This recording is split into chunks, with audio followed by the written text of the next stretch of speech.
Oke, assalamualaikum warahmatullahi wabarakatuh, teman-teman. Kembali lagi dengan saya di pemrograman Delphi 7. Oke, untuk praktikum hari ini kita akan membahas tentang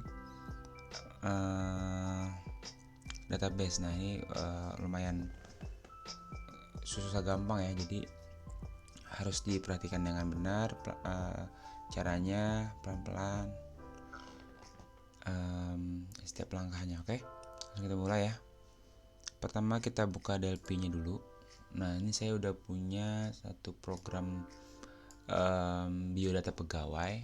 Jadi nanti kita input nih dari NIP, nama, agama, dan lain-lainnya nih ke dalam database, ke dalam tabel gitu yang ada di database. Jadi bedanya tabel sama database itu, kalau tabel itu kumpulan record, kalau tabel itu memiliki field. Nah, field itu memiliki record. Sedangkan database itu dia kumpulan dari berbagai tabel gitu. Jadi lebih besar lagi cakupannya. Oke, kita coba aja langsung ya. Nah, untuk kali ini kita siapkan dua aplikasi nih, karena si Delphi itu tidak punya database sendiri. Jadi dia menggunakan Microsoft Access. Jadi kalian kan pasti udah ada tuh di bawaan komputer kalian namanya Microsoft Access.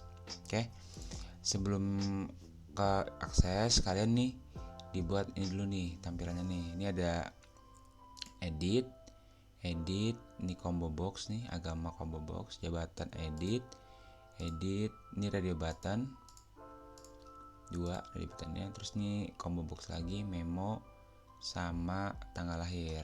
Nah, setelah diinput nanti kita klik simpan, datanya masuk ke dalam tabel.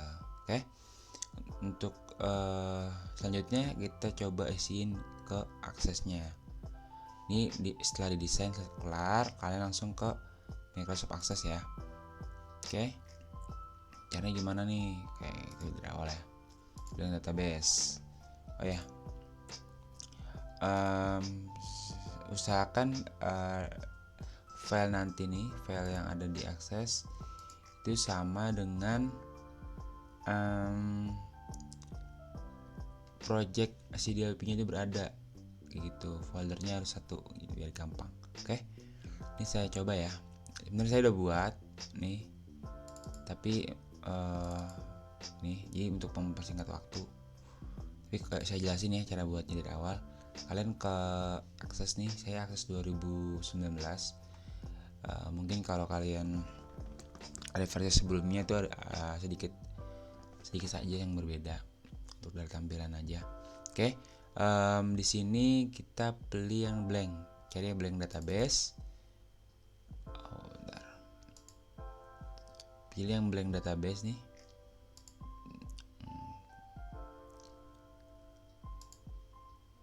Nah, di sini ada file name. Nah, ini di sini caranya, kalian nih ada klik di samping kanan nih ada gambar folder, jadi klik. Nah, setelah diklik kalian letakkan folder yang kalian mau nih. Jadi kalau saya ini ada di folder P5 yang ada folder Delphi-nya. Jadi folder Delphi-nya juga di sini, folder file Delphi juga di sini, sama file aksesnya juga di sini. Jadi jangan dipisah, gitu. Biar nanti gampang untuk koneksinya. Oke. Nah, di sini jangan langsung di save ya, atau jangan langsung di oke. Di sini ada save as tipenya, ini diganti jadi ini nih, yang akses database 2002-2003. Kenapa? Karena si Delphi ini baru support yang MDB, belum yang .accdb, khusus Delphi 7 ya. Oke, setelah itu kita ganti nih, kita klik nih. Kalau udah berubah gini, baru nih namanya kita ubah. Misalkan database-nya namanya misalkan karyawan. Ntar. Nah, setelah itu ini teman jadi MDB, terus di create. Setelah di create, nah jadi kayak gini kan. Nah, itu kalian klik yang ini nih, view, untuk mengasih nama dulu nih, kasih nama misalkan data karyawan. Oke, usahakan jangan dipisah ya, untuk namanya ini salah ya. Ini namanya jangan dipisah, data karyawan digabung aja. Nah, ini untuk pengisian tipe data dan nama fieldnya. Di sini juga penting, saran saya untuk nama fieldnya itu ini jangan pakai primary nih, klik kanan terus diklik aja nih. Nah, gambar kunci hilang kan, kayak gitu. Ini ntar diisi, ini saya udah buatin biar nggak lama. Saya udah buatin. Nah, ini klik 2 kali ya, misalkan baru buka klik 2 kali untuk lihat tabelnya, terus diklik view. Nah, ini. Nah, untuk tipe datanya, karena kita rata-rata memakai edit, nanti di dapilnya usahakan ini di sort aja, di sort text nih kan, kalian klik ininya, terus ada banyak nih. Nah, kalian pilih yang sort text, terus di file size nya ini diganti nih sesuai dengan yang ada di DLP-nya. Jadi harus sesuai masalahnya di DLP sama di sininya. Nanti kalian buat program apa tuh harus sesuai, jangan di sininya 200, di DLP-nya masalahnya 100, kayak gitu. Harus sesuai. Nah, ini harus saran saya nih sort text semua. Sort text kecuali untuk tanggal. Nah, kita lihat dulu program DLP kita. Kenapa dia time? Karena di sini saya memakai date time picker. Bagi yang belum tahu, date time picker ini adanya di Win32. Kan ini standar ya yang biasa kita buka. Nah, itu adanya di Win32. Cari yang namanya date time picker. Untuk apa? Untuk penanggalan. Dia otomatis, nggak perlu dibuat satu-satu. Oke, lanjut lagi, kita kembali ke aksesnya. Setelah kalian isi semua ini diisi ya semuanya, beda-beda nih untuk fieldnya, sesuaikan ya. Nah, ini namanya ini jangan dipisah atau jangan susah-susah. Boleh singkatan atau boleh, kalau pendek boleh semua, kayak misalkan nama pendek itu boleh. Usahakan jangan panjang-panjang biar dan juga yang gampang diingat, karena ntar nih dipakai di codingan kayak gitu. Oke, setelah ini kelar diisi, ini untuk field size-nya nih. Kalau mau lihat tuh, jadi pause aja. Nah, untuk date time ini tidak perlu ada field size. Setelah udah diisi, kalian save. Save di atas nih. Karena kalau nggak di save nanti nggak update datanya. Di save. Nah, setelah itu kalau udah kelar semua nih, di close, udah nggak perlu diapa-apain lagi. Kita kembali ke DLP lagi nih. Oke, kembali ke DLP, kita mulai nih. Gimana sih cara koneksinya nih dari aplikasi DLP ke akses. Oke, pertama kalian koneksiin dulu database-nya. Kalian pergi ke, nah ini ada namanya nih, di menu bar ini ada Ado ini kalian pilih yang nih, Ado connection. Perhatikan ya, Ado connection, pelan-pelan aja. Terus kalian tambahkan ke dalam form kalian. Nah, muncul nih form kalian. Oke. Setelah itu kita klik 2 kali nih di Ado connection-nya untuk koneksi antara DLP dan akses. Klik 2 kali. Nah, di sini kalian klik yang build nih. Build. Terus muncul kotak dialog kayak gini nih. Kalian pilih yang Microsoft Jet 4.0. Oke. Next, ikutin ya. Jangan sampai beda. Oke, di sini kalian disuruh nih katanya cari data Microsoft Access-nya. Kalian taruh di mana? Gitu. Oke. Misalkan nih, bentar. Saya naruhnya di desktop tadi. Nah, ini karyawan. Yang ini tadi yang baru dibuat, yang ini yang udah saya buat dari sebelum record. Oke, di open, jangan sampai salah ya. Ini udah, kalau udah dites koneksinya. Nah, kalau udah kayak gini berarti udah terhubung nih antara DLP dengan si aksesnya. Setelah itu di oke lagi, terus di oke lagi. Nah, ini udah terhubung nih ya. Nah, gimana caranya nih Kak untuk nampilin si tabelnya di dalam DLP? Oke, sekarang kalian jangan pindah dulu dari Ado. Kalian pilih yang namanya Ado Table. Nih, kan ada connection di sebelah kanannya, ada Ado Table, itu tambahin. Oke. Nah, untuk Ado Table ini kalian pergi ke properties nih. Properties. Terus tadi di Ado connection ini jangan lupa di propertiesnya itu di login promnya ini nih diganti false. Nah, kayak gitu. Dan connectednya di true in. Gitu. Oke. Itu ke Ado Table lagi. Nah, di sini kalian fokus ke namanya, table name. Oh enggak, ini connection dulu nih, connection. Kalian pergi ke Ado Table, lalu kalian pergi ke connection. Nah, kalian hubungi dari Ado Table ini ke Ado Connection. Caranya connection, terus pilih yang Ado Connection. Oke. Nah, nanti misalkan kalian dalam satu form itu ada 2 atau 3 tabel, itu nggak perlu buat 3 connection atau 3 Ado Connection nih, yang ini. Kalian cukup buat yang 3 ini Ado Table. Jadi satu table itu memiliki satu Ado Table sendiri-sendiri. Nah, untuk connection nggak perlu kayak gitu, karena ini untuk database, dia udah mencakup semua table kayak gitu. Oke. Terus selanjutnya table name, otomatis keluar nih nama tabel kita yang udah ada di akses sesuai namanya. Oke, diklik. Misalkan nanti ada 5 atau lebih dari satu tabel, nanti kalian pilih aja nih sesuai Ado tabelnya kayak gitu, tambahin.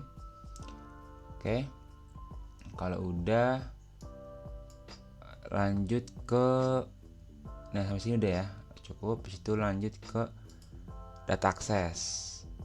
Nah, data ini kita pergi ke data source nih. Kalian tambahin data source yang paling kiri sebelah kursor, tambahin ke form. Oke.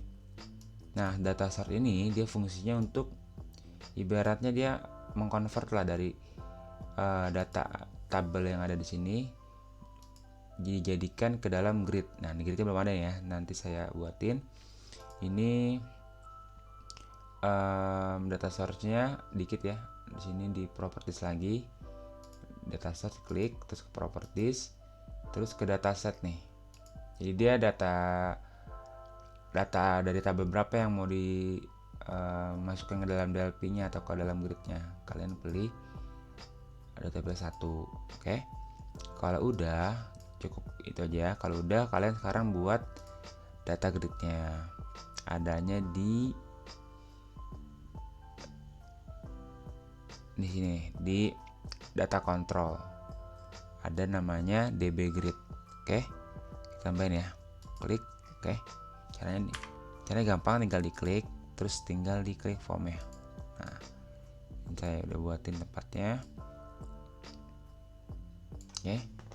Nah, kalian kalau udah gini, tadi data yang ada di sini kalian taruh di sini. Caranya diklik data grid-nya, terus ke properties lagi. Lalu ada namanya data source nih. Jadi si data grid ini mau ngambil source dari mana gitu. Pilih yang data source 1 yang tadi udah kita isi di propertiesnya. Oke. Kalau udah gini kok belum muncul nih, berarti ada yang belum diaktifin, yaitu di Ado Table-nya. Kalian pilih ke Ado Table lagi, terus pilih yang aktifnya ini di true in. Nah, oke, jangan lupa di true in kayak gitu. Oke, untuk selanjutnya, untuk ini udah terhubung ya.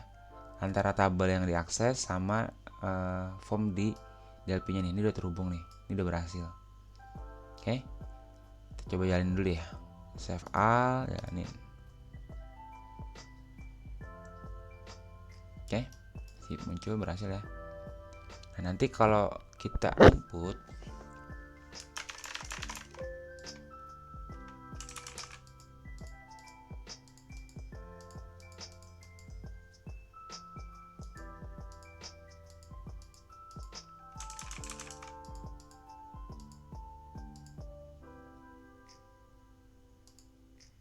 nah otomatis dia masuk ke dalam si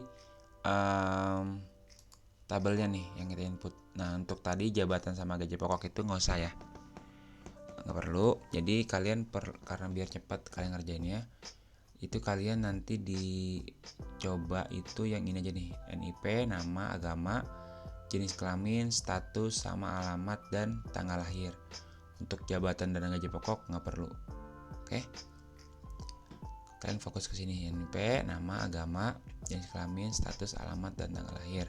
Oke, sekarang kita bahas nih, kok bisa masuk ke dalam sini ya, kayak gitu.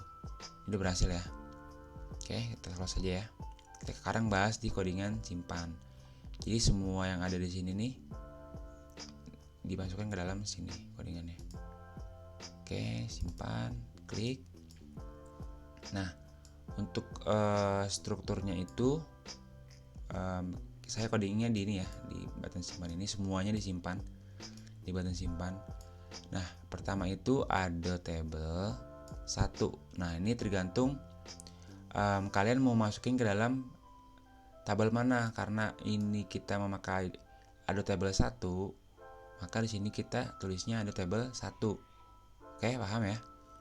Nah, karena di sini data source-nya itu memiliki ada table 1, maka kita di sini codingnya ada table 1 biar masuk ke dalam sini.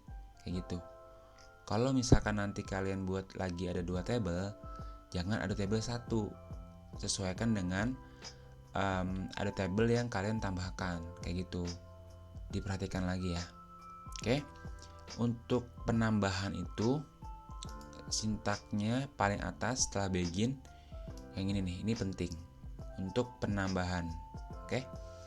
Setelah itu, nah untuk penambahan edit, mengambil data edit, itu caranya ada table, buka kurung siku. Nah, ini nama fieldnya yang tadi ada di akses. Jadi kalian jangan beda nih, huruf kecil besarnya berpengaruh ke jadi error kayak gitu. Makanya di sini kalau saya sih saran huruf kecil semua biar enak. Nah, kalau udah jangan lupa ditutup pakai kutip 1 ya, dan ditutup kurung siku lagi, titik 2 sama dengan edit berapa yang mau dimasukin ke dalam field yang bernama NIP. NIP berarti edit 1. Oke, untuk edit paham ya, edit sama. Untuk combo box juga sama nih, mirip dengan edit. Table 1, nama fieldnya, sekali lagi jangan lupa nama fieldnya, titik 2 sama dengan combo box 1.text, kayak gitu. Sama kayak untuk menampilkan ya, kayak gitu. Oke. Kalian masih ingat kan cara menambahkan combo box di dalam DLP ini? Gak perlu saya jelaskan lagi ya. Terus untuk edit 3 itu jabatan nggak perlu nih, ini nggak usah. Oke, terus 1, 2, 3, ini udah combo box sudah. Sekarang nah ini yang lumayan susah nih, ada radio button. Nah, kemarin di laporan akhir sebelumnya kan ada radio button. Nah, itu juga banyak yang belum bisa kayak gitu. Oke, di sini saya jelasin untuk input radio button dimasukkan ke dalam DLP caranya, ke dalam database. Caranya itu if radio button 1.checked. Checked ini artinya ketika dia di sini kalian pilih itu maka nih kondisinya terpenuhi kayak gitu. Makanya kita udah belajar if. Jadi kalau misalkan kita klik tek, misalnya kita pilih laki-laki, nah maka yang kecetaknya itu yang ini kayak gitu. Nah else ini kalau tidak kondisinya seperti ini, misalkan kita klik perempuan, otomatis dia yang radio button 1 ini unchecked kan, berarti kondisi itu tidak terpenuhi, maka dia mencetak yang else-nya nih, yang bawahnya kayak gitu. Ini pembelajaran if kemarin terpakai untuk radio button. Otomatis ada table yang JK ini yang terisi, misalkan kalian checklist yang laki-laki ya, jadi otomatis dia pilih yang laki-laki, yang perempuan tidak dipilih karena dia sesuai dengan kondisi yang ada di sini, makanya dicetak yang ini. Kalau yang ini tuh sisaannya kayak gitu. Oke, paham ya? Selanjutnya kita ke datetime picker. Datetime picker nih, tanggal. Nah, tadi di akses itu yang berbeda sendiri itu yang date time untuk tipe datanya. Nah, itu juga ngaruh.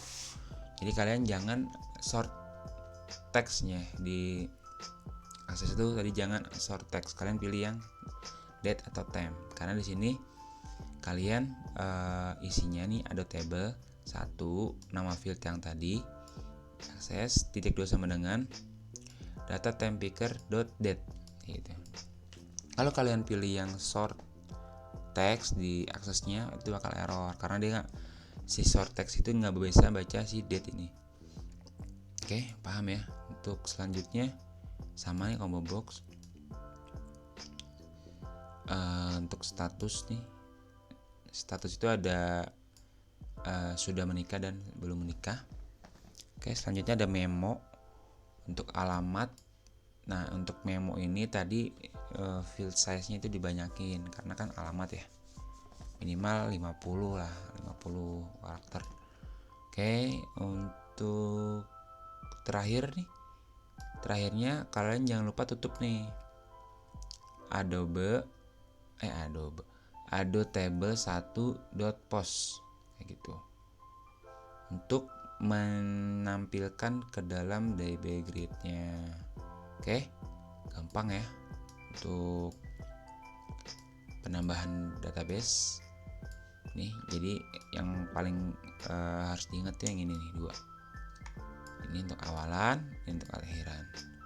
Untuk rata-rata sintaknya sama, nama ini dulu nih untuk hasilnya, lalu inputannya.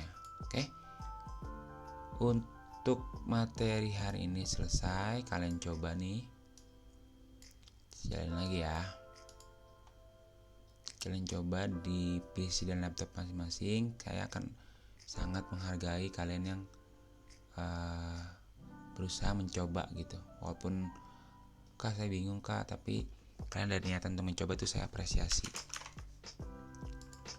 Daripada yang udah merasa bisa tapi nggak mencoba, itu namanya kurang baik kayak gitu. Oke, tambahin yang data tadi kita masih ada ya, karena kita belum clearin. Ini untuk message box-nya boleh pakai, boleh enggak, tergantung kalian. Oke, untuk materi kali ini itu aja. Kurang lebihnya mohon maaf. Wassalamualaikum warahmatullahi wabarakatuh.